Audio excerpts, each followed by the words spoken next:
Okay, let's start for today. Now, today we're starting a totally new unit in these series of Zoom discussions. This unit is basically about Noahides and Rabbis. We subtitled it Everything You Want to Know About Rabbis, but We're Afraid to Ask. But the main thing is we're building up to an issue that is a problem many times with Noahides, is what kind of rabbi we should take. So today, the main theme of today's discussion in this unit is why do we need rabbis? Okay, why rabbis? Okay, what is the need of rabbis for Noahides? Now, it's very important to understand, as we've been talking in the past and in previous part, that there's paradigms in the Torah, in Judaism. There's a certain paradigm as to how things are supposed to be. And that paradigm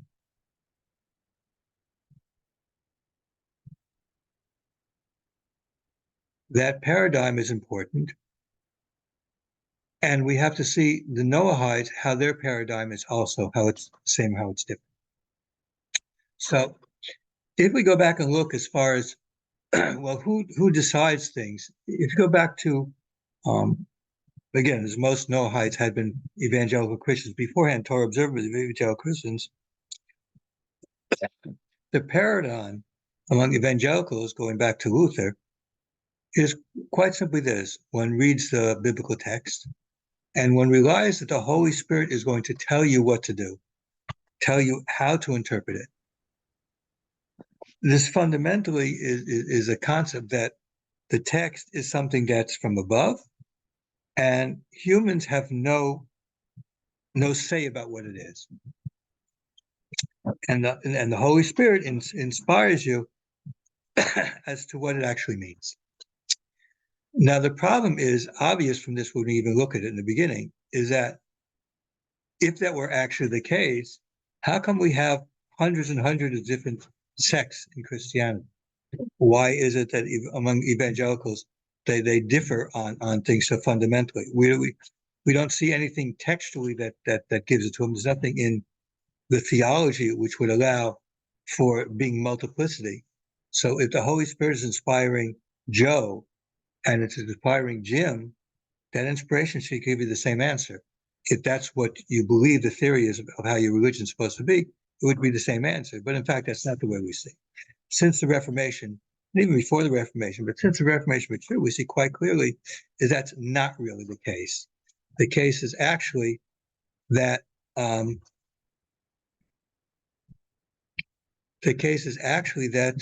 we see multiplicity, we don't see uniformity, and we don't see any clear guidelines as to how we can decide what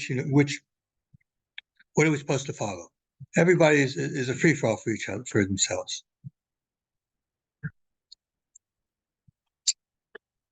But in the Torah, that's not really the way we see it. Not in the Torah, not in history. In the Torah, the question is brought up as who is going to decide what is proper in the Torah. And what we're going to see is that when it comes to how you're supposed to act in the world, what to follow for Hashem, the primary place you're supposed to go is to the courts that are going to be set up. We see the verses in a couple of seconds. While there's prophets that come from time to time and to give moral exhortation, things like that. And when we discuss the Tanakh and Noahides, we're going to discuss exactly what prophets are there for. Prophets are not there to decide what the law is going to be. That's what the court system is there for. Prophets are there to deal with other issues, to make sure the Jewish people keep on following what they're supposed to do. So we see that if we look into the Tanakh specifically, and here we're talking about Exodus 18. If you look at Exodus 18, starting in verse 13,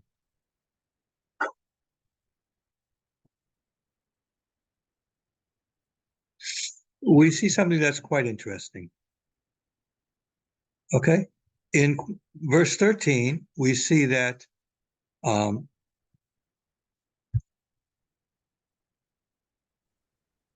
Moshe was judging the people, and his father-in-law sees what's going on, and he sees that, he asks him what he's doing, and Moshe explains exactly what he is doing, and explains that when people need to know what to do, they come to me, and I tell them what the law is. So his father-in-law, Yisro, comes to him and says, listen, we're 17, 18, we see what's going on there. It says, listen, this is not a good thing to do. What's going to happen is you're going to waste away, people are going to come to you, and it's just not really, a way to run this type of system. So he gives them a suggestion. He says, listen to me. And in verse 21, we see what you should do is like this. You should go on the people and choose out people who are God-fearing, truthful people, people who don't like to take bribes, and you should make them to be over the people. And he divides it here between groups of 2,000, groups of 100, groups of 50. Okay. And what are they supposed to do in verse 22? They should judge the people every day. They should judge the people every day. And so everything that they're able to answer, they would judge. But if it was too hard, they could bring it to Moshe. If it's after that, they could bring it to a higher level. So they start with the judge of 2,000. They can go up to higher, go to hundreds, and then do the 50s, or from 50s to 100, and then to the 2000s. It goes up the level of the scale, based on the ability, obviously. Verse 24, we see that Moshe listened to what his father-in-law said, and he did it. He chose out people who should be able to do it based on the qualification, and they were there to judge the people. So we see something very important here. What is it? That from the very beginning, the Torah is quite clear, and it gets set up that when it comes to knowing what to do in the Torah, it's not an individual alone. It's a number of people who are chosen out, and they're not chosen out God. It wasn't Hashem reveals to Moshe, listen, these are the people who are going to do it, as opposed to prophecy, which is something that comes from Hashem. But when it comes to judging how you're supposed to act, we have systems of courts that are set up by Moshe. And he chooses out people who are qualified. And this chosenness is not coming from a divine fiat. It's coming from here in this world. People who in this world are seen to be people who are honest, knowledgeable, people that are trustworthy. These are the people who are chosen to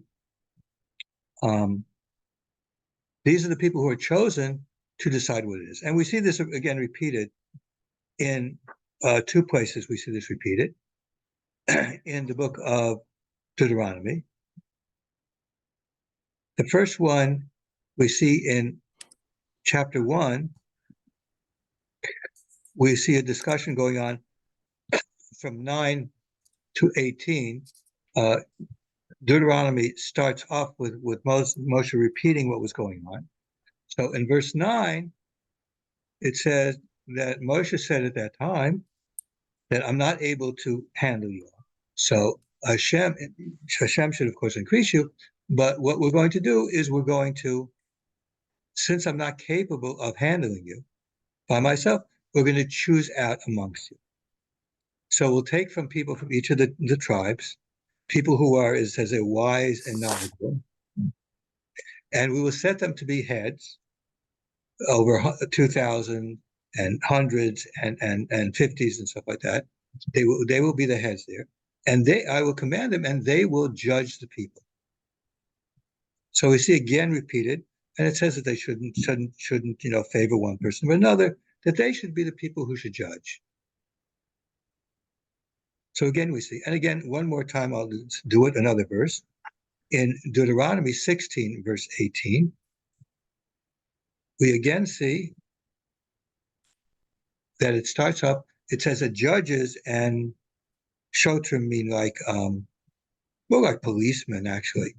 You should give to yourself in all your gates, meaning that once they're going into Israel, into the land and get settled, what they're supposed to do is they're supposed to immediately choose out people who are going to judge. Okay, so we see they're supposed to judge the people. So we see in multiple places here again that when it comes to what we're supposed to do, as far as Jewish law is concerned, how you're supposed to follow, that this is given over specifically to judges, which the people will choose out. Now, what is the extent to what they're allowed to judge on? In that sense, we see in Book of Chronicles, second Book of Chronicles, starting in chapter 19, verse 5. And we see Yehoshaphat, who was the king of Jerusalem, when he became king, what did he do in verse 5? He set up judges in the land, in all the cities. Right? Under his father, things weren't working as well. So he was a righteous king where his father wasn't. So as a righteous king, the first thing he did was he set up, make sure that the judges and systems were working properly. And he said to the judges, they should be careful. In the judging, they should fear God when they're doing it. And he did it all over. It says here also in verse 5, and verse 8, that it said in Jerusalem also, he set up judges from the Levim and the Kohanim and from the heads of the families that are there, in order to judge in any kind of conflict. And in verse 10, it talks about exactly what is the purview. That is the authority of these judges. Meaning, okay, we know that judges are supposed to be chosen out from amongst the people. And they're the ones who are going to tell us, but what is the scope? What are they like to tell? So in verse 10, it says, Kol Riv, Ashiva Laichem, any kind of argument from your brothers that comes from, that are living in the cities, by Dam Udam, whether it has to be with blood, by Torah, even whether it has to do with anything in the Torah, the mitzvahs, anything that have to do with the commandments, chikim and mishputim, chikim mishputim are types of mitzvahs, judgment, is item awesome. They are the ones who should warn. They're the ones who tell. So the scope of these judges is very vast. It involves not just what we consider normal court things, theft, civil or criminal case, but it has to do with the Torah and the mitzvahs and the judgment, everything. It has to do with how the religious life is supposed to be run. And that's what's important. So we see that in beginning in Exodus and Deuteronomy, it says that we're supposed to set up courts, and it's continued again. And it's made clear specifically that this is very, very vast. This goes to all kinds of issues. Okay? It's not just to simply, you have a case of law or somebody steals or something like that, which one would normally understand. No, it has even to the definition of the commandments and the Torah, exactly what it is. The judges, those people who were called judges at that time, and we'll see when we talk historically, we'll see the name of judges get used eventually by rabbis, which one of the many names of these people are called, but they are the ones who are chosen by the people, and they are the ones who it is their authority, their job to decide what actually is going to be the law. Now we have to understand that this idea is what the Torah is about. So this applies both to a Jew and a Noahide, that those people who are knowledgeable in the law, who are God-fearing, those are the ones, those who have been chosen by their fellows, those are the ones who are going to decide what things are as far as Judaism and eventually Noahides also. Okay, so let's take a short break here before we go into the next section. The next section is going to be a little bit interesting. So if there are any questions about what we discussed now about the whole concept, because remember, this is totally different from Christianity. Christianity is basically based on what anybody wants to do. Okay, even if you look into the church, the Catholic Church, it's based on an authority that doesn't come from below the people accepting it. It's an authority that comes from above. Okay, people don't vote on who's going to be the bishop in the Catholic Church. It's a, but in Judaism, and we'll see, we're going to eventually, I think next month's session, we're going to talk about actually go through history and show how actually it's from the people accepting somebody who is recognized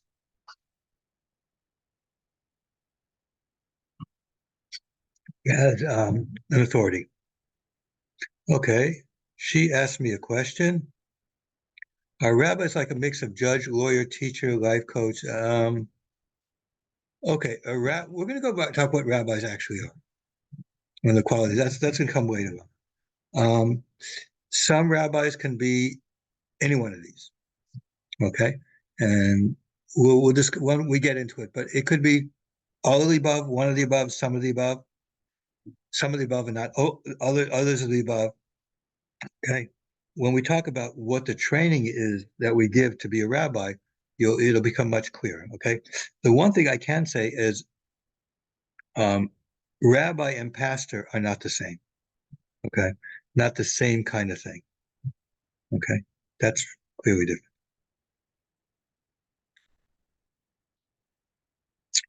Okay, are there any more questions, or we'll just continue?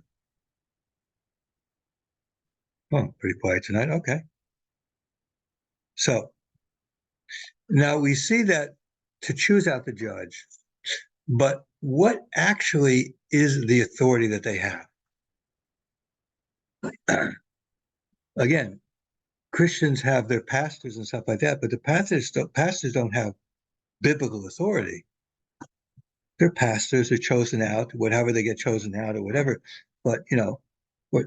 But so, what is biblically? What is the authority that has been given to these people?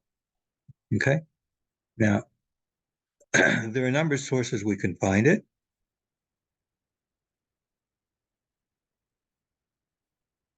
Excuse me a second, I just lost something here on the screen.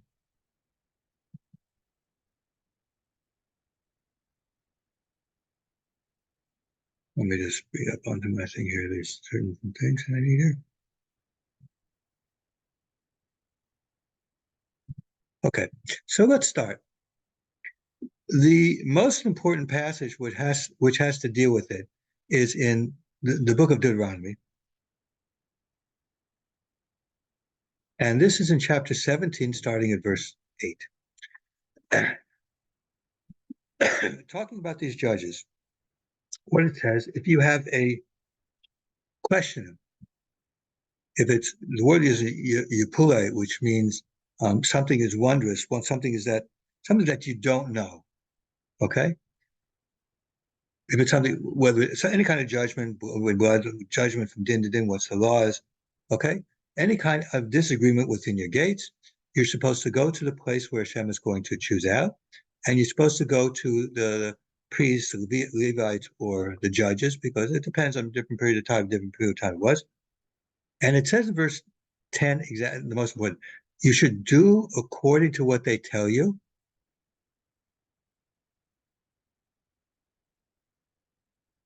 Okay. And in verse 11 it says, according to what they teach you, according to the judgments that they say, you should do, and you should not turn away from what they say, either to the right or the left. Now, Rashi says something interesting, even if they say that the right is the left and the left is the right. But the point of what it's trying to say is, listen, these people have been chosen by Hashem. When you have a question, as we see in Chronicles, Second Chronicles, that it involves all areas of Torah, not just criminal civil, but even questions as to what the Torah means or how to interpret what the mitzvahs are, and all those things are supposed to go. When you go, you're supposed to go up to them, and as Deuteronomy says, you're supposed to follow them, whatever they say. And the Torah is quite clear about it. In Tanakh, we see something that is very interesting. And the Tanakh says in the book of Judges, it makes a comment where we see at the time of Judges that people were not following what they were supposed to do, and it puts the blame clear what it was. What was the reason why? Because there wasn't a king, there wasn't any kind of authority in Israel to set up this judgment so that each person did what was right in their own eyes. That's in Judges 17. And we see that also a second time at the end of Judges 21, it says, the people were doing what was good in their own eyes. The system of serving, of following judges, doing what they tell you to do, okay, that didn't exist. And because it didn't exist, the people did what they wanted.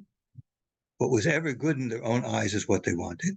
And they really didn't follow what Hashem wanted of them. Okay. I think this is somewhat clear. If there's any questions, I will take a question now. And if not, we'll continue. Okay. So one of the issues that comes up is, okay, we have these judges, but these people are just supposed to, whatever it says in the Torah, whatever's in Tanakh, you just do whatever it says. The Torah is, it comes from Hashem. So it's like written in stone. There's no subjectivity to it. It's written in stone up there that you're supposed to follow this, and that's what it is. So even though these are judges, they have no leeway to make decisions. It's not there's no subjectivity to it. It's not subjective. It's just, it's the Torah is written in stone, like the two tablets that were given on Sinai. It's written in stone, and that's what it is. All the judges are trying to do is basically whatever it says in there, it does it exactly. They have no authority on their own to make decisions. That's the usual way that you see Christians when we discuss about this kind of authority say, well, that's what it is. But the question, is it true or not? And there's a very, very interesting story in the Tanakh, okay, which shows something different. Now, there are laws in the book of Leviticus. These are probably one of the most difficult laws. It talks about a person gets something. They usually translate it leprosy. Hebrew, it's the word tzaras. It's not really leprosy. It's some kind of infection of something that comes into things, like it looks like mold, mildew, something. Okay, and it can afflict a person. And in chapter 14, we see that it can affect houses also. In chapter 14, verse 33, we see that it says that Hashem tells to Moshe that when they go into the land of Canaan, it says there, verse 35, and you go into the house and you'll see something that's there that looks like it could be this type of plague. Okay, 34, it says that you go there and you see there's some kind of a plague of tzaras, leprosy in the house, and you're supposed to go to the priest. Now, there are two ways of looking at this, and we have to think about it. First of all, this uncleanliness, this tzaras, this leprosy, whatever it is, what's it like? We know that things that come around it can become ritually impure. We call it tumah, where tumah means ritually impure. Something become unusable, basically. So how are we supposed to look at this? What's a good example of what we know in our life that could sort of explain what this is like? And what it's like is like, let's say you have something that's radioactive, okay? Let's say it's up against the wall. Since this is on the house, it would be something that's going to go. Let's say you have something that's radioactive, it's up against the wall, and it irradiates the whole room, okay? It irradiates the whole room, and everything in the room becomes radioactive. Okay, good. Okay. Now, in the Torah, it's saying that somebody sees this type of thing, like radiation, this source of uncleanness, this leprosy, whatever we want to call it, spreading out this in the room. And he goes to the priest, who is authorized to do this. One of the jobs of the priest is, of course, to examine these things. He's been taught what it is, but it's basically what he sees it as. So the question here is very simple. We have two ways of looking at this, what this priest is doing, okay? Now, it could be, obviously what makes most sense to us, of course, that this is something that's objective. Just like, for example, we have something radiation on the wall, and it irradiates the whole room. This is something that's objective. You go with a Geiger counter, you can see what it is, and you can see that this chair, everything was irradiated from it, so it's got your radiation on it, and it's just no good. Okay. Or there's another thing. It could be that, in fact, so for example, under this first concept, it could be, the priest comes and looks at it. He's looking at it to what it looks like. It's like he's taking a Geiger counter, but he goes there, oh, he sees it's radiation, and goes, so the whole room's radiated. Okay, everything's no good. It's become radiated, it's radioactive, and that's all you can do. Nothing you can do with it. Or there's a second way you can do it. You can look at it and say, no, this is something that's subjective. It's not because God put it in stone up there, and this guy's only going to look like it's going with a Geiger counter. This is totally subjective, meaning if he says it's radiation, it is. And if he says it's not radiation, it's not. So if he walks into there and he said, he has his radioactive, his Geiger counter on, and he walks and he hasn't said, but he said, oh, this is radiation, all of a sudden the Geiger counter is going to start going off. And now to us, it sounds very, very strange, this second way of looking at it. We look at things, and certainly coming out of evangelical Christianity, you've been taught to look at things as if it's totally objective. This guy, there's no, that's just not the way it is. If it's something like that, like radiation, it irradiated the whole room, and if it's not, it's not. There's no question about it. But if we look at the text, okay, chapter 14, 35. So the guy comes to the priest and he says, listen, something looks like it's in my house. It looks like my house has got this radiation, this uncleanliness, okay? So 36, what happens? The priest tells him, take everything out of your house before I come to see what's there, so that it shouldn't become unclean. That means, let's go back to our comparison, what we're trying to do. What he's saying is, listen, you go out of your house, take everything out of your house before I go there, so the radiation should not affect it. And then after that, the verse continues, then the kohen goes there. So let's think about what's he saying here? What he's saying here is that if the comparison like this, the priest is going to go with his Geiger counter. When he walks in, the Geiger counter is not making any noise. So that anything that had been there from before, if they'd taken that beforehand, it's not going to be a problem with radiation. But once he said, oh, that's radiation, the Geiger counter starts shooting up. And everything immediately radiated. Or what the Torah, which is what the Torah is actually saying. So listen, before he comes there to say whether or not this was actually something that was unclean in the house that would have affected anything, take everything out. Because even though they had been there at the time when that thing which would radiate uncleanliness in the house, or guess what, even though it would be, it won't be until the person who has decided to priest says it.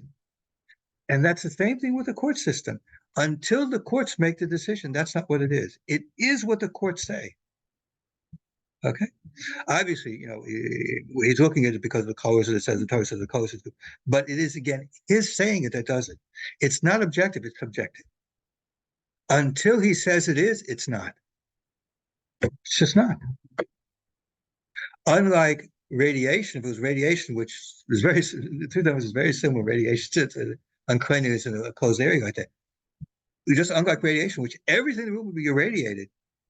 That's not what the Torah says. The Torah says, no, this doesn't happen until he says it, because it depends on you as a human priest, that you say it, and that's the case, what it is. This same principle applies to the Jewish people in general. Now, sometimes it's difficult to understand this, but we have a very interesting example of this in the Tanakh, in the Torah. Excuse me. We see in Genesis 41, 39 to 44. Okay. Now, the story in this is there. What's going on is Pharaoh had a dream, and nobody was able to explain what the dream meant until Joseph came and said what it is, and Pharaoh was very impressed by him. So he makes him his second in charge. So he says to him, since you know this, in verse 99, I see there's nobody as wise as you, and you will be over my house. And everybody will do according to what you say. The only difference is I'm going to be the king. My throne is above. Only me. So we see this concept of delegated authority. Joseph was able to work on his own, making decisions. The king he didn't have to ask the king. Everything he decided was going to be done. It was his authority. He made a decision. It didn't depend on the king, except that the king was still the king. And that's the same thing here. That's exactly what Leviticus is telling about looking at houses, that the priest is given the authority. It's not up there anymore. It's his authority. And when he says it is, and if he doesn't say it's not. And it's as simple as that. It's the authority that's there. Now, in some ways, I understand this is very difficult to understand. It's certainly not the way we think logically, and it's certainly not the way Christianity has been talking about. But that's what the law is those who have the authority. When they make the decision, that's what we have to do. Now, we actually see a number of examples in the Tanakh where this is talked about. Let me get it up here a second.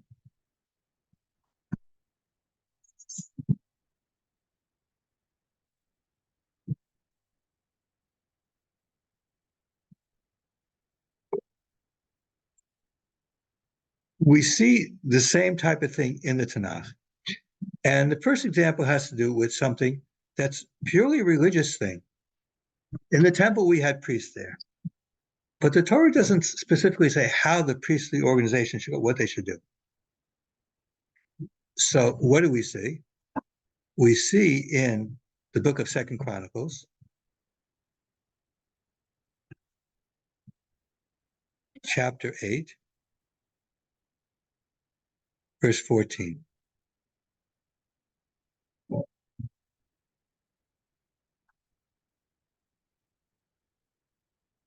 Okay, what does it say here? It says that they stood up and just like King David divided up the orders of the priests and the Levites, how they're supposed to do into specific who wants what. Remember, for every priest and every Levite is a commandment to do things in the Torah. But David came, and it was followed by Solomon. David came and set up that each different groups of priests and different groups of Levites should do their work at different times. He decided, he made a judgment. So here we see a judgment on religious commandments being decided by King David, totally not in the Tanakh. And the Tanakh doesn't say. But why? Because he had the authority to do it. And what do we see afterwards about that?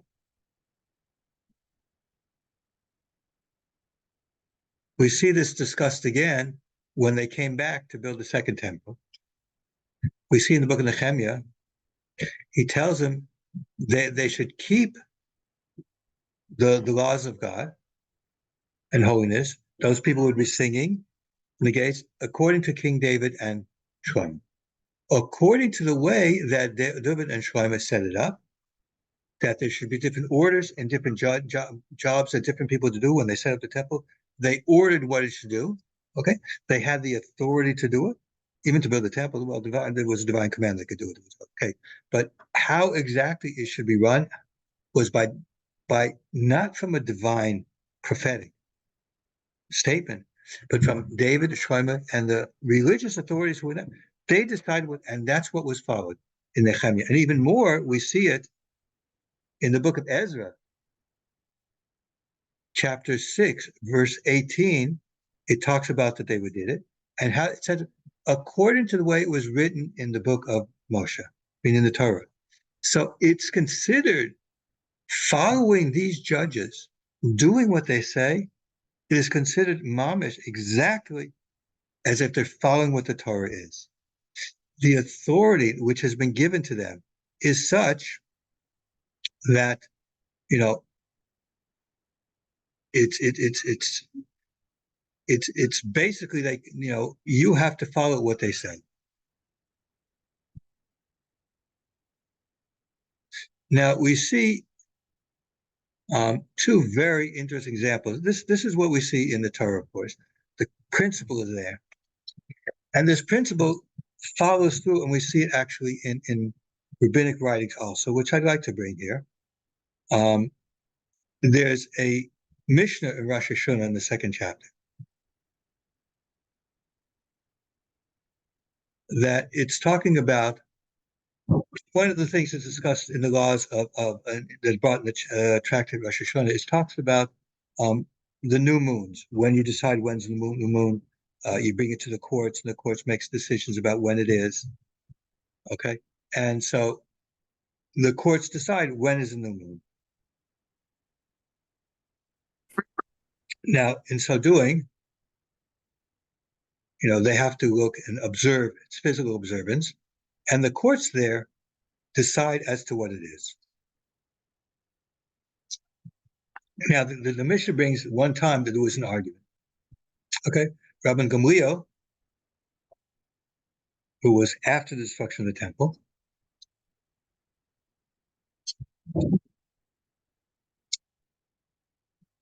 and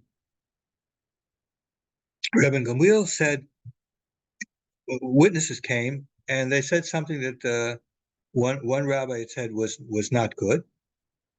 Rabbi Yochanan ben Nida said that their witness, what they said doesn't make sense, so it can't be good. But when they went to Yavna, which is where the court was at that time, they spoke to Rabban Gamliel, and Rabban Gamliel accepted and said it's good. So even though Rabban Gamliel accepted, there were other rabbis who actually disagreed. Rabbi Dosa ben Harkanes disagreed, and he argued against him. And Rabbi Yoshua, who was one of the biggest rabbis at the time, agreed. Now, as it happened, that the month they were dealing with was the month where Rosh Hashanah comes in Tishrei, and that meant that there was a disagreement as to when Yom Kippur would come out.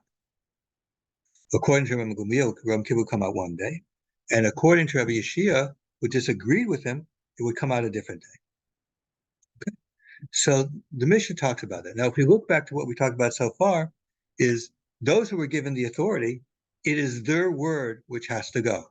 So according to what we said till now, and what Rabban Gamliel says, that has to be what you have to follow. He's the one who had the authority. That's what you have to follow. When you follow the authority of rabbis, that's what the system that says this is the one who tries out. However, the system has been decided. At that time, it was Rabban Gamliel, and we're going to go through the whole history why Rabban Gamliel was the one. Rabban Gamliel was the head of it. It was his decision, and he made the decision. It should be followed. So the Mishnah goes on, very interesting. Rabban Gamliel, seeing that Rabbi Yeshua didn't agree with him, he sent to Rabbi Yeshua and said, listen, I'm ordering you, I want you to come to me on carrying your stick and carrying your money in your pocket, things like that, on the day that comes out to be Yom Kippur according to what your calculation. You calculate Yom Kippur is going to be a different day than me. I want you on that day to come to me carrying your stick and your money. Now here we see a very clear thing. Is it authority or is it what you think it could be? What your rationale? Okay. The same issue. Is it subjective or is it objective?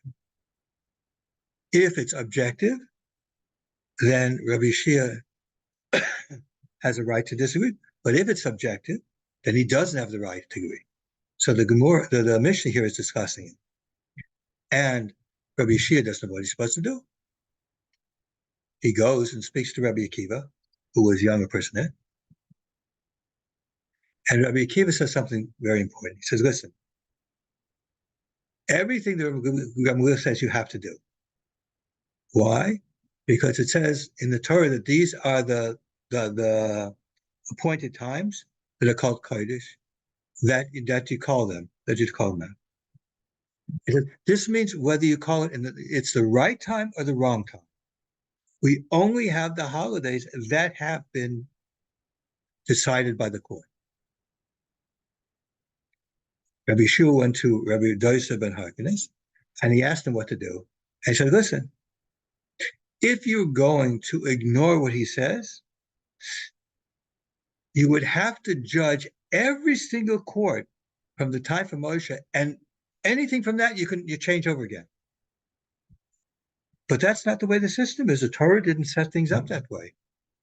The Torah set it up as those who have authority. That's what it is when they decide whether they institute things in the temple, whether it has to do any kind of mitzvah, whether they decide, well, how are we going to decide decisions in the future? That's part of the mitzvah, part of the commandment.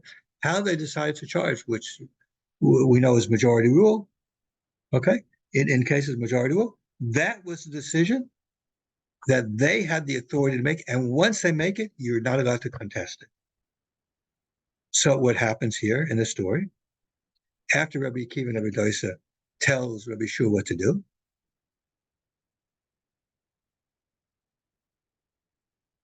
after he tells him what to do, what does he do? He goes and he comes to Rabbi Gamliel exactly as he said.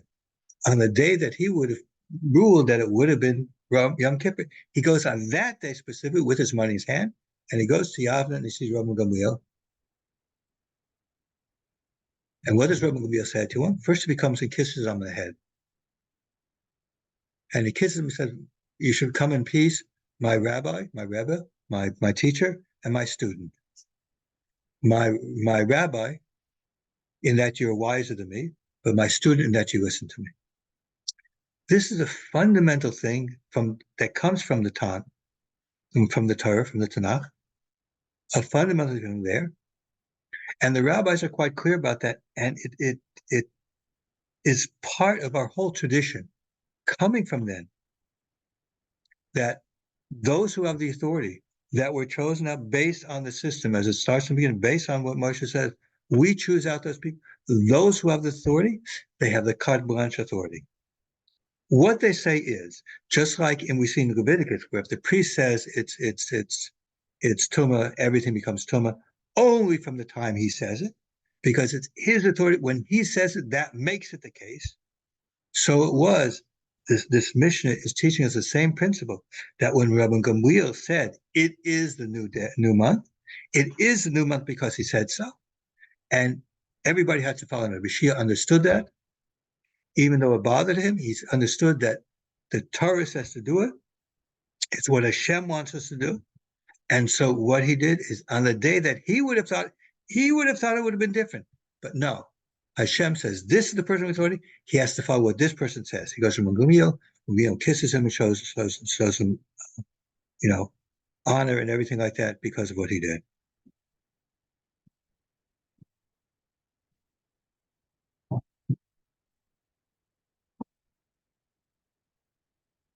Okay.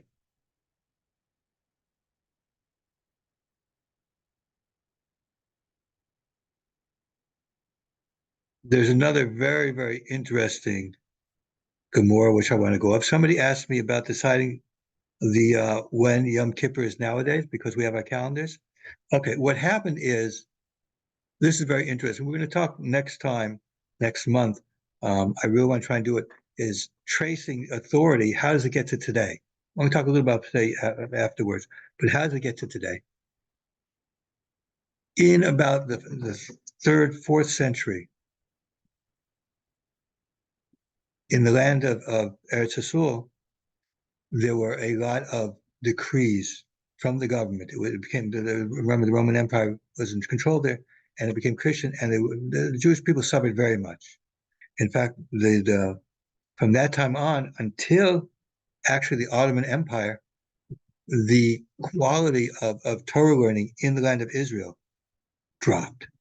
So even though there were rabbis there, and there was always a Jewish president, and there was always, influence, as a center of Torah, it dropped.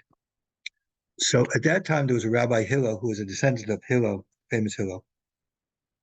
And he got everybody together. They realized that they would no longer have a court in Israel that could decide which day is the beginning of the months, which would cause a whole kinds of problems all over the place as far as when to keep the holidays. So what did they do? They sat at a court, and they were able to calculate the months. And so they calculated the system, which we use now. It's a very complicated system, so complicated I can't even explain it. There are charts of how to do it, which year, what's going to be, when things are coming. They calculate it so that all the beginning of the months unto the future, even until today, so that when it says the new moon is starting, it has what, and we make the beginning of the month at that time. There were few certain conditions that were on it. One of them was that Passover always has to be in the springtime. It can't get too far, otherwise, it starts getting too early. We put it in the second month of Udar. Certain holidays can't be on certain days. So, for example, Yom Kippur cannot be on a Friday, or a Sunday, because it interferes with things. So there were certain things that they made as a principle. Again, the authority that he had, since they were the authority at the time, they could say, okay, all the months have now been declared for the future as long as it's needed. They could declare that, and because of the authority that they have, it's incumbent on us to follow it. We can't disagree with anyone. It becomes a little bit more complicated because there's a lot of interesting things that are involved with that, but it's more than that. There's one more instance that I know is there's an interesting story in the Talmud. There was a disagreement between Rabbi Yehoshua and the rabbis who followed him. Actually, the majority followed him, and Rabbi Eliezer.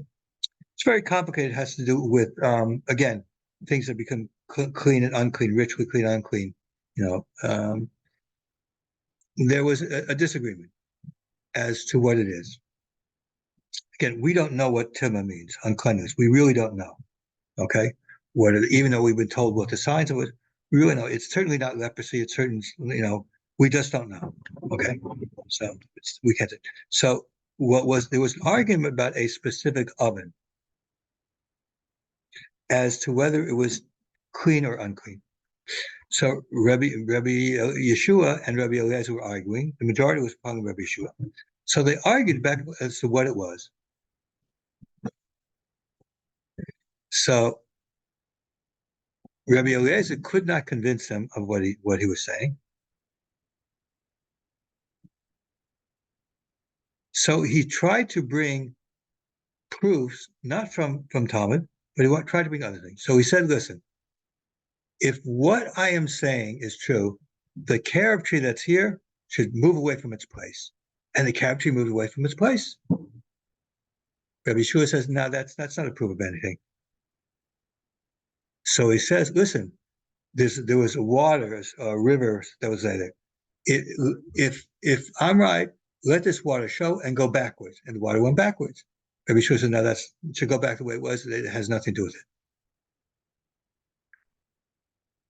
Then he said, Rabbi Eliezer said, listen, if what I'm saying, let the walls of this base medrash, the wall of the study hall, they should show me and start to fall down. Rabbi Shia said, no, you shouldn't fall down, because when Talmidei Chacham arguing with each other, has nothing to do with it. Finally, he said, if I'm telling the truth, then there should come a voice from heaven coming down and say that I'm right. So a voice came down and said, Rabbi Eliezer is always right. And Rabbi Shia answered, no, the Torah is not in heaven. Torah is not in heaven. It's here. Torah, it's Lobish, as it says, Lobishman, Torah is not in heaven. It's something that's here for us. We don't appeal to heaven for it. The Torah is here. And so later on, it's mentioned that one of the scholars met Eliyahu Anuvi, Elijah the prophet, who was known to be seen. He asked him, what did Hashem do at the time? And he said he laughed. He laughed, he said, my children have defeated me. What was the point? Is I said in the Torah, you should do something.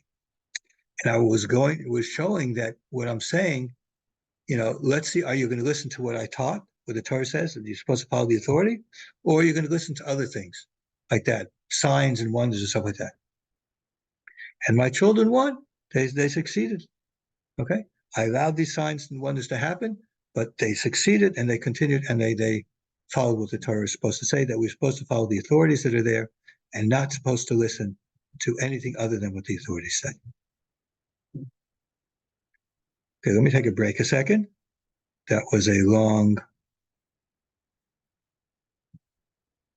pretty long thing there. And if you have any questions, please raise your hands. Wow, no questions, anything. I'm very surprised.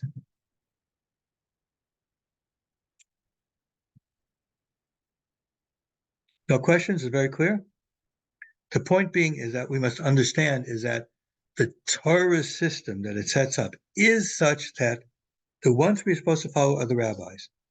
It's not we read in a book something, and Noahides, a lot of people say, I saw in this book or something like that, and that's what it's not just reading in a book, it's that we're following the authority of a rabbi. We're going to talk a little bit more in further sessions about what a rabbi is and what kind of rabbi you should choose out. But that's what it is. She asked a very good question.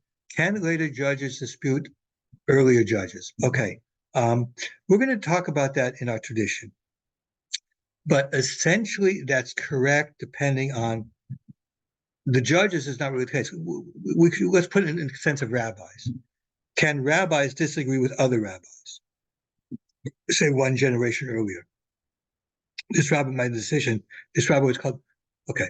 The answer is sometimes no and sometimes yes. In the next month, I hope to go through Jewish history of, authority and rabbis from generation to generation to see how the chain goes sometimes, excuse me, sometimes in different countries, but essentially the authoritative people who are chosen out go different places. But with that said, there is differences.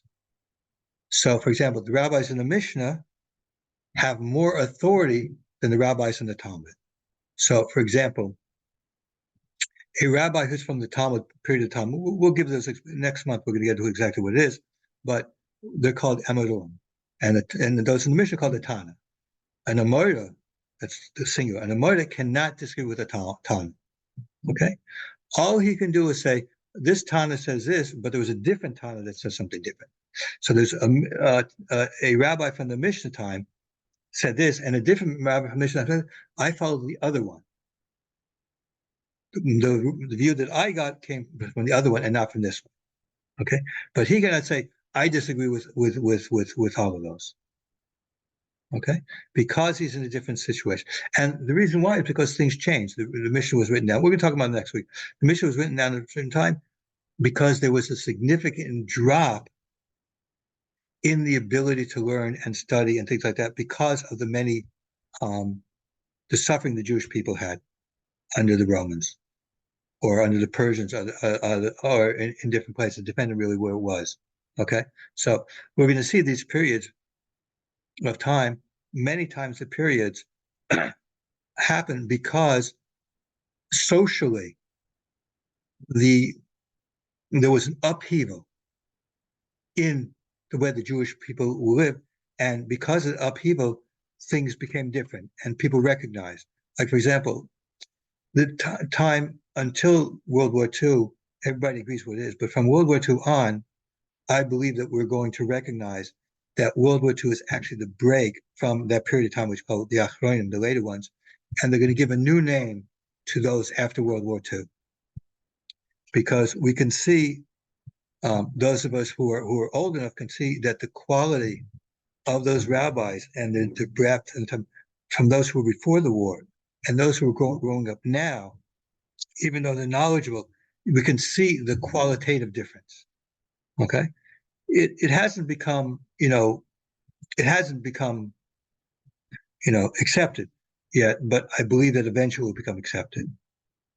Okay. Okay. Somebody asked, the Orthodox and Hasidic rabbis at the same time. First of all, Hasidic rabbis are Orthodox. Again, we'll discuss this when we talk about history. We'll discuss this. I'm going to discuss, how we get to what we see now. I'm going to in the next section of what we're going to discuss. I'm going to really talk about today. But essentially, yes, there's Hasidic rabbis who are very big scholars who people follow, and there were non-Hasidic. And we're going to discuss about that. That has to do with a whole bunch of different things we'll have to get to. Okay, any more questions? Surprised, no questions.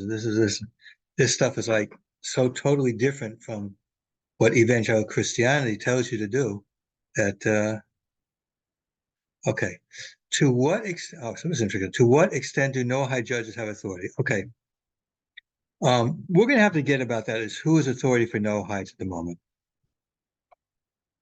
I don't know what the divine code says there. I don't have it in front of me right now, so I can't tell you. The question is can there be Noahide judges today? Okay. Not as something theoretical. Theoretically, there is a concept of Noahide judges. The question is, can there be real Noahide judges today? My answer would be no.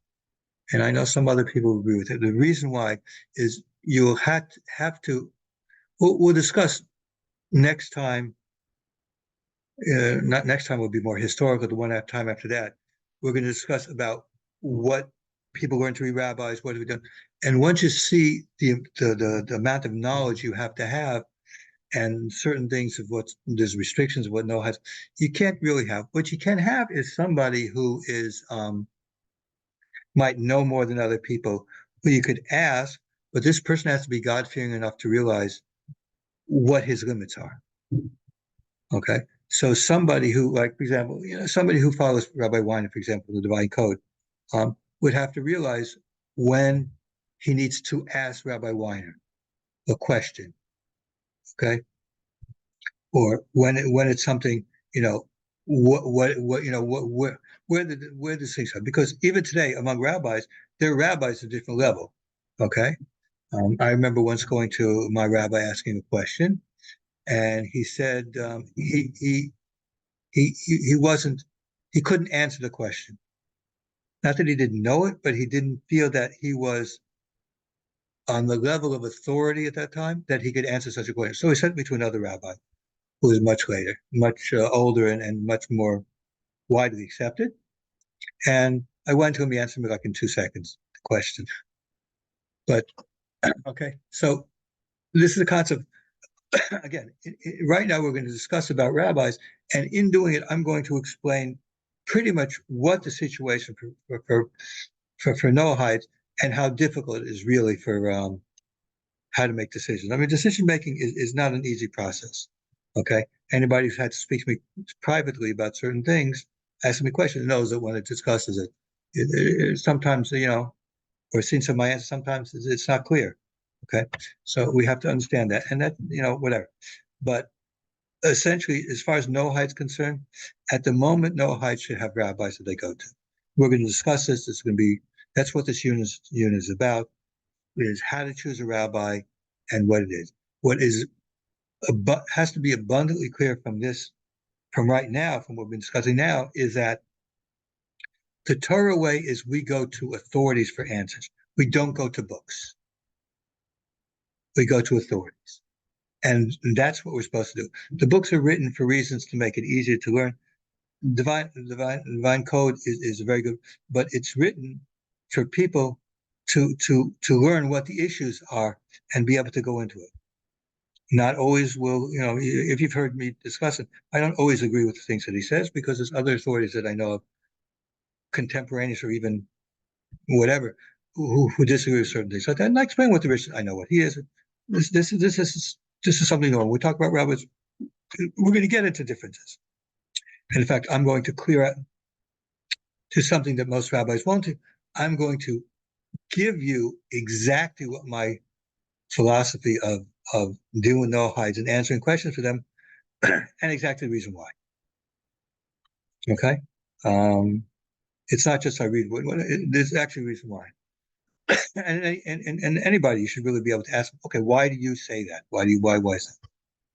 Okay, but again, bottom line is when it comes to Noahides and decision making, you really have to basically get yourself somebody who's a rabbi, who's an authority, somebody who knows this stuff. And that's what this unit's all about. Okay, this unit's all about rabbis and Noahides and things might not have asked. That's what it's all going to be about. Okay.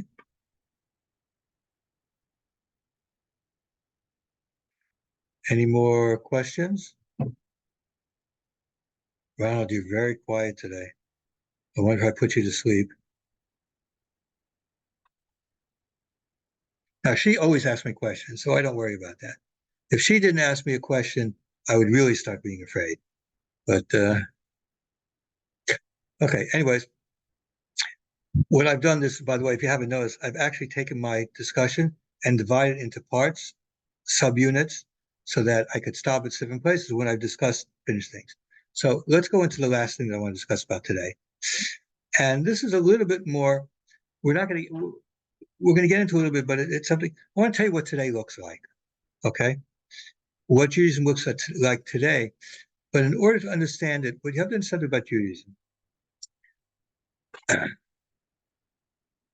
contrary what somebody say, even scholars say, Judaism is not strictly an orthodoxy. What I mean, orthodoxy means that there's right actions that you're supposed to do. But it's not a heterodoxy either. It's not like a free fall, you can do everything like. There's a hetero-orthodoxy that's part of Judaism, meaning that we have certain fundamentals that are basics, that we're going to discuss it next week and a little bit more as we go on, as we discuss more in this unit about rabbis and Noahides. There's a basic, certain fundamentals underneath everything, a certain fundamental that we're bound by. The Talmud, the later rabbis, what they say. And so there's a certain thing that fundamentally we're tied to. But within that, there is also a heterodoxy in that we see differences. Now, this actually goes back as far as the Mishnah. And historically, it looks like it goes earlier also, because historians talk about Judaism in the first century as there were this group and that. And most of these groups are basically just part of the one orthodoxy, but it's just expressions of the same orthodoxy.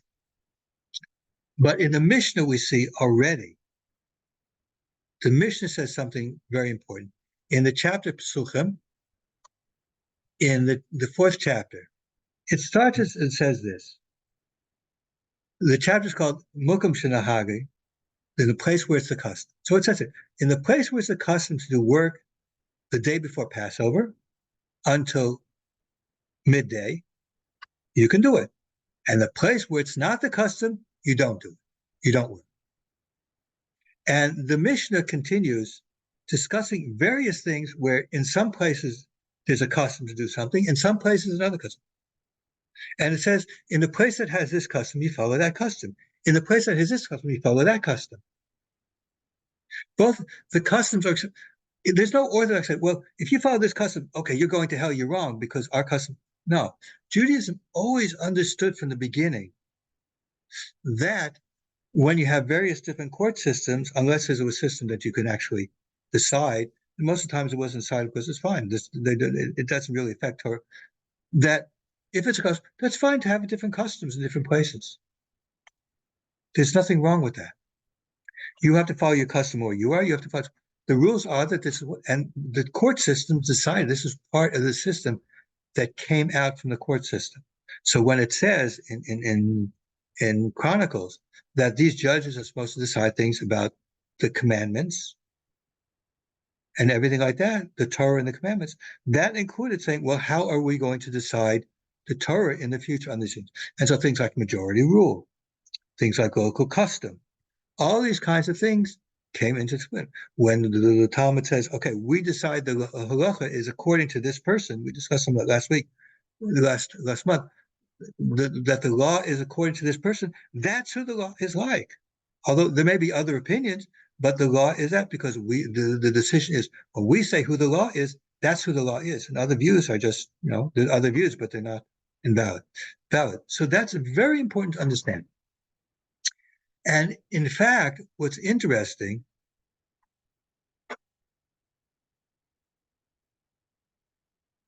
from the time of the Pharisees in the first century, okay, let's say for the destruction of Beis Hamikdash, the temple, until the 19th century, there's only one instance of a break with the fundamental unity of the Jewish people, of what we call rabbinic Judaism. There was one fund, and that is the Karaites.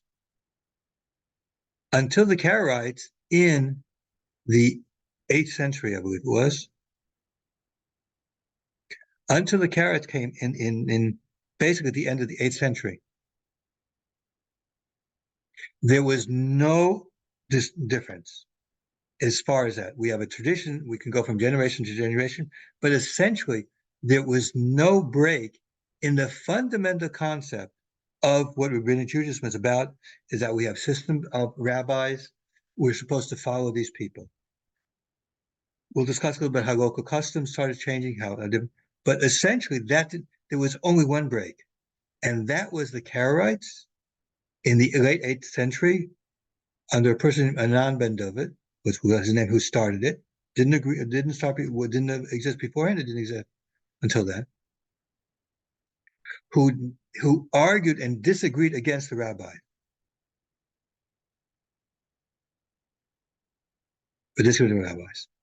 Now, somebody asked the Sadducees. The reason why I said let's start by the destruction of the temple is because the Sadducees did exist before then, but they disagreed. As to the relationship between the Sadducees and the Karaites, that's very, very, very problematic. Okay, one of the reasons is that Josephus, in a couple of places, which we will come into next month when we talk about history, discusses the Sadducees, and they have no relationship whatsoever to the what the Karaites believe, either historically, being that they don't descend from historically, nor even in the way they're described under Josephus at his time. Okay, but that's all we had. The Sadducees, and even excuse me, that's what we had the Karaites, and even with that, the story of the Karaites is very many times ignored. What happened is Anan ben David was from the royal family. Okay, in the exile in Babylonia, I think I mentioned to you that the royal family, going all the way back to Yeshayui and all the kings of King David, when they were exiled to Babylonia, the Persians used them as heads of the Jewish community. Something that existed until the end of the period of the Gaonim, which we're going to discuss these periods later on. He was called the head of the exile. Okay, and he was a descendant of King David. Now, this Anan ben David was also a descendant of King David, and at that time, who was supposed to be the head of the exile was called the Reish Galisa, the head of the exile. Okay, in English, it's called the exilar. Okay, who was supposed to be that at that time? It was just beginning for the Muslims. After the Muslim invasion, so it would have been I think it would still be on the Muslims. I'm not sure of the Persians, either from Persians, Muslims, just at that time when it was turning over. He wanted to be the exilar, the head of the exile. He was, in fact, a descendant of King David. However, the yeshivas that were in control did not choose him. They chose somebody else who was more qualified. Because of that, he rebelled against the rabbis, and he basically collected people, and that was where the Karaite movement came about. They rejected the rabbis. It was basically came down to a political thing, and you can find this in all the history books to talk about. The political part of it was very well known. By the way, this is isn't even the only time that there have been problems with these kinds of things before. These kinds of things have happened, but he wanted to be, and he started his own movement, and it became relatively powerful. It was a significant minority, and there are still people who are Karaites today.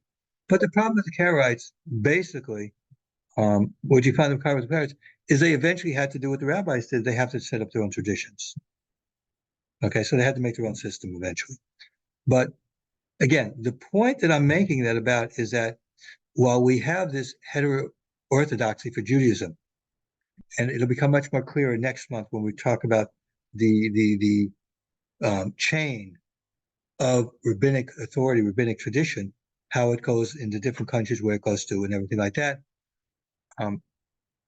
That chain was unbroken, and the only instance we have this is Ben David starting the Karaites, it's because he started a movement to rebel against the rabbis. That was, and until then we didn't have it. The only time happened anything different.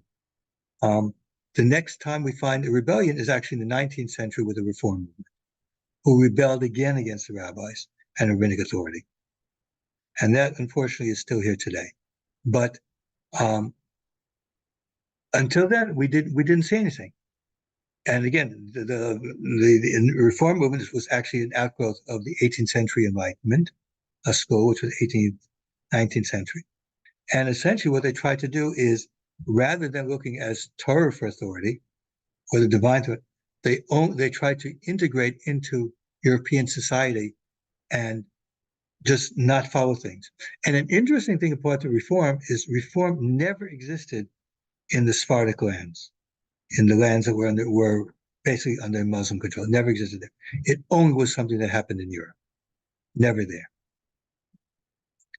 But when it comes to different types of maybe call them flavors of orthodoxy today, these all go back to customs which come back from historical situations. Now today, we can actually divide up the Jewish people and the customs into different groups. So in general, we have the Sephardim, who came from the Middle East, North Africa, and different places like that.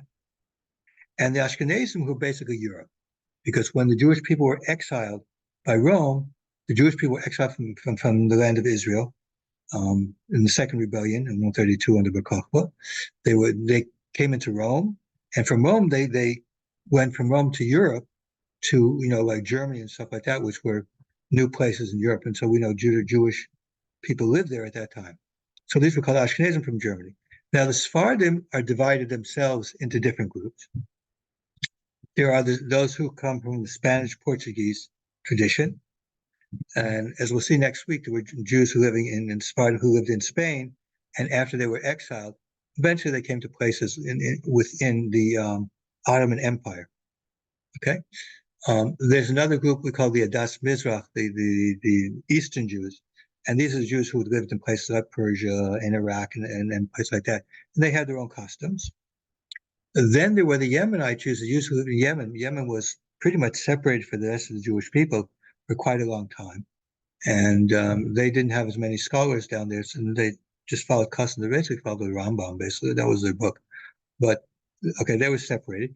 And they, have their own customs, their prayers are different, things like that. And nowadays it's something pretty new since the state of Israel was set up.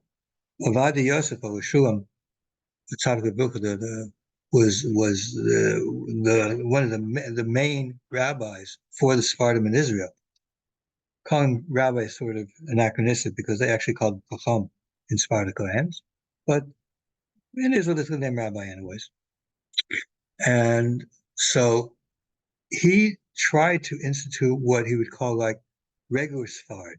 He took customs from different, and tried to make a siddur, a prayer book that would be cover everybody. He tried to make more uniformity among the Sephardim.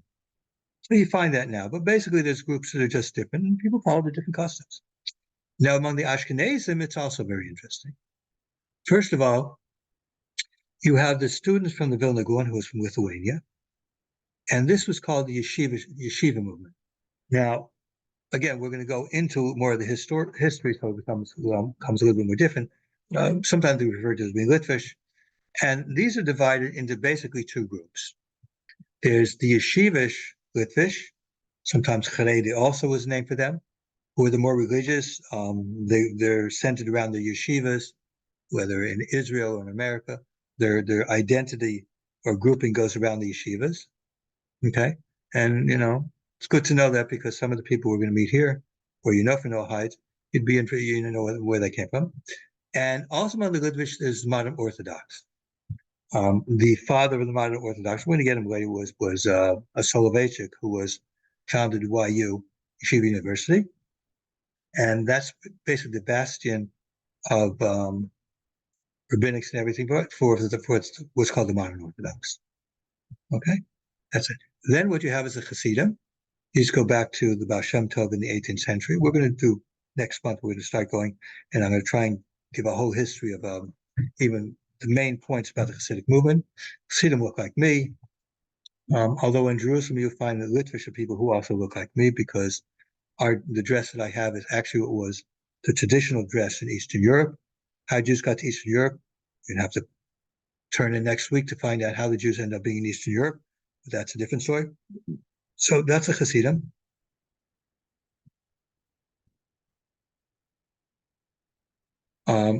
So that's the second Hasidim. And then there's what's called basically Hungarian Orthodox. These are the students from the Chassam Sofer, the Moshe Sofer. Again, next week we're going to go into these people, who they were. He was a rabbi in Pressburg, which is now in Czechoslovakia, but his influence and his Talmidim were all in Hungary, when Hungary started becoming more settled with Orthodox Jews. And because the Hungarian Jews during World War II were not subject to as much oppression and slaughter from the Nazis as Jews from, say, Poland, there are a lot more percentage of Jews who come from the Talmidim come out from Chassam Sofer. But again, Chassam Sofer, it's a little complicated. We'll get into it more next week. But that's basically what Jews. And again, what we find is these are really. It's not like one group says the other group is all that. There are different customs that develop because of the countries where they were from, and whether they're followers from the Vilna Gaon, for example, and some of his things, as opposed to Hasidim who follow from the Baal Shem Tov. All of these things we're going to get a little bit more into next week when we go to the next month when we go into historical stuff, and even more later on when we start talking about actual rabbis learned in order to become a rabbi. But I just want you to have a little introduction, since we are talking about the situation of rabbis and Torah, understand what different types of rabbis that we have nowadays, okay, and which of the groups are we are. And again, next month when we go into the history, going all the generations, we'll call the Gaonim, the Rishonim, Achronim, the Rishonim are the first ones, the Rishonim are later ones, and onto pretty much to our modern day. We'll bring some names that are pretty recent. You'll see how the tradition goes and how they developed into different areas. Now, in fact, local customs define these different groups nowadays. Okay, so that is the end of what I had for today. Took a little bit longer than I thought it would, but so now I'll open up for questions. Questions about this particular topic, what we were discussing today?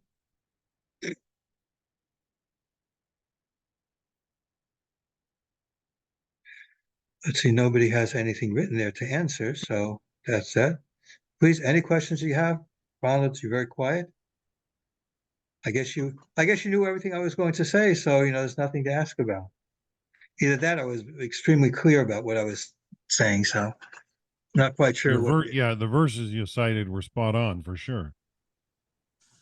Well, a lot of that stuff came from my experience working as a counter missionary. One of the biggest things that we deal with is the issue of rabbinic authority. And I thought I would start here because it's very important to understand that the same thing applies. That paradigm of authority, from rabbinic authority, applies also to Noahides. Okay? The rabbis are the authority for Jews and Noahides. And it's very important they should know it. The biggest problems that we see nowadays are from Noahides who are either not following rabbis or are following people that we're going to discuss about that are not qualified people. When I'm talking about people not qualified, what I'm trying to say is it's not that these people are bad people or not trying, but they don't have the knowledge to be understanding. Their learning is somewhat different. Yeah, Rabbi, we get so many Noahides that if they don't get the answer they like, they'll go ask another. Right. And again, even books that I like that are good, like Divine Code. I mean, I know it's based on the Hebrew, okay? And there's some things I disagree. But even something as good as that, it's still written on a certain level. We're going to discuss about that later on also, by the way. But it's still written on a level that you need the notes, and the notes can sometimes be confusing because it brings different sources about different things. And if you're not a rabbi familiar with some of these things, next week we start giving next month we give all these names. Some of these names might actually be end up being very interesting. because you'll see some of these names are going to come up. I'm going to point out specific people who are important as far as if you're going to a rabbi who talks about the Noahide laws, he should mention some of these things.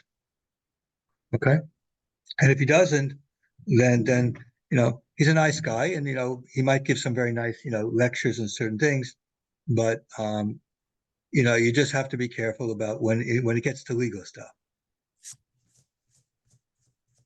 Okay. I mean, there's a lot of rabbis that teach very nice things and stuff like that, but when it really comes to how you're supposed to live your life and certain type of things, that you have to always have a rabbi who is really, really knowledgeable. Okay. Okay. So, anyways, if there are not any more questions, Yeah, we can start. I've got my hand up. Okay, Ronald. I'm not sure if it fits this week or maybe a later episode that you're going to do, but something very recent that comes up quite regularly is this rabbis suggesting the Noahides make a public declaration. Yeah. Okay. That's very interesting. The Noahide Okay. part. Yeah. Yeah. But okay. My feeling is like this. It doesn't.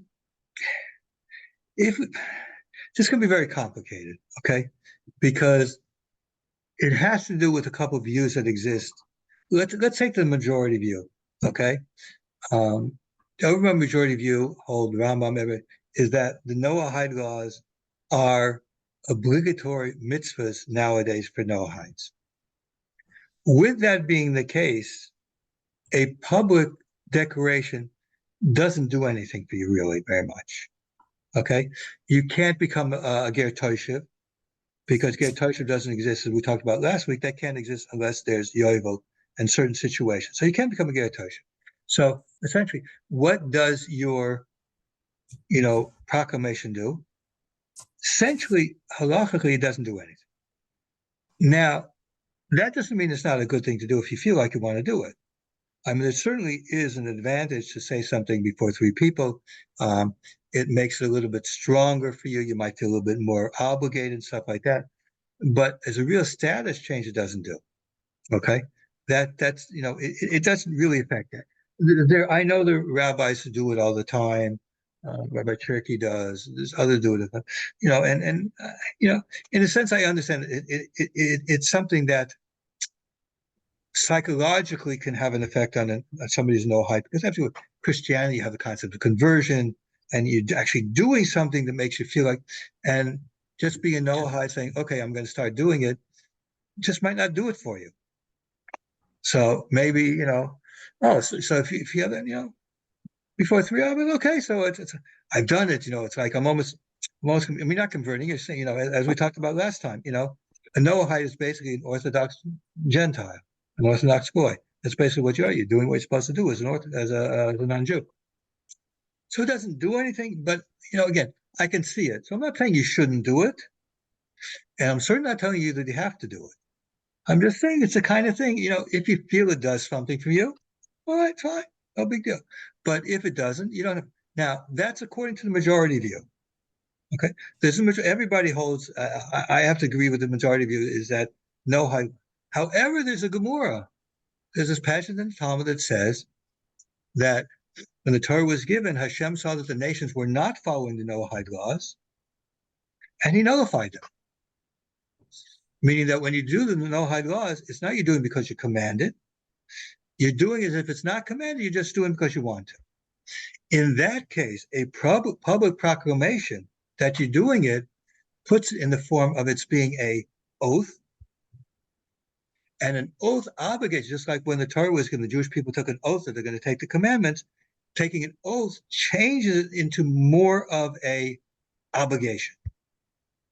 So even according to that view in the Talmud, if you do the oath, it actually changes.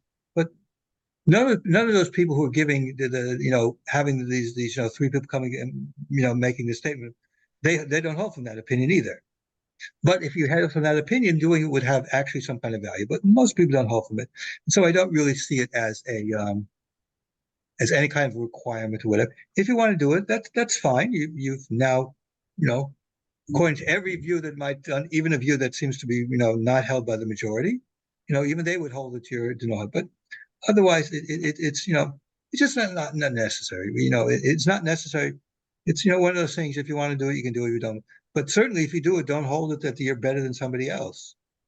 Well, That's definitely not the case. Okay, if you Well, do it because you're saying that you're better than somebody else because you've done it, that's a problem because it's not really true. that does seem to come across to me in some discussions, because the implication, or actually stating straight out, that you're not really a Noahide unless you've done it. Again, that's not really the case. Okay, the only time that would be the case is according to that minority view that we find in the Talmud that says that Hashem nullified the Noahide laws. But that's coming from Noahides. Yeah, the reason why it was nullified, by the way, is because you have to say the reason why it was nullified, by the way, is because since the non-Jews weren't doing it, and by violating the laws, it means that they're liable to more punishment. Hashem, in his mercy, would nullify the laws so that they wouldn't be violating it, and they could still keep them, but it would make it that it's at least they're not violating something that could cause them eternal punishment. Somebody asked me a question about Shabbos and Noahide, and the answer is no. Simple answer is no. When we talk about Noahides in religion, I'm going to talk about Shabbos, some things that people suggest, and get around to it, but the simple answer is no. Okay? If you keep Shabbos, it's a very bad thing. We'll discuss about that more with religion and Noahides, but the simple answer is no. Okay? Simple answer is no. Okay, any more questions there?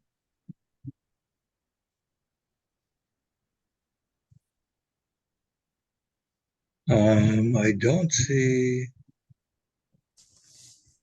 Yeah, I do want to make a comment here. We're talking about rabbis. We're going to talk about more. There's a number of rabbis like myself who had been involved in, counter-missionary work, and that's how they ended up working with Noahides. But that doesn't make you qualified to answer questions. Okay. You can ask the people that ask Noah because Michael Shulman I know very well, and we've actually met together when I go to Israel with Rabbi Wein. In fact, I'm going to Israel, by the way. I'm going to be there the first 2 weeks of March. We'll talk about that sometime later. Rabbi Blumenstiel is a very dear friend of mine. We've discussed many, many hours on the phone, all kinds of issues. And I know he's actually suggested me to some person who want to learn about the Noahide laws and how to apply them. So, but there's a lot of people who I've heard who've been involved in the academy who've said things which really are not on the mark. And you should be aware that you should only deal with rabbis. We're going to discuss about this anyways. But the point is that one of the reasons here is to give you an idea of which rabbis you should rely upon as far as how you're going to live as a Noahide, as opposed to, rabbis who may have some nice things to say, especially rabbis who are involved in kind of missionary work have a lot of good things to say. You've been in Christianity, people who've been in Christianity might want to hear those things.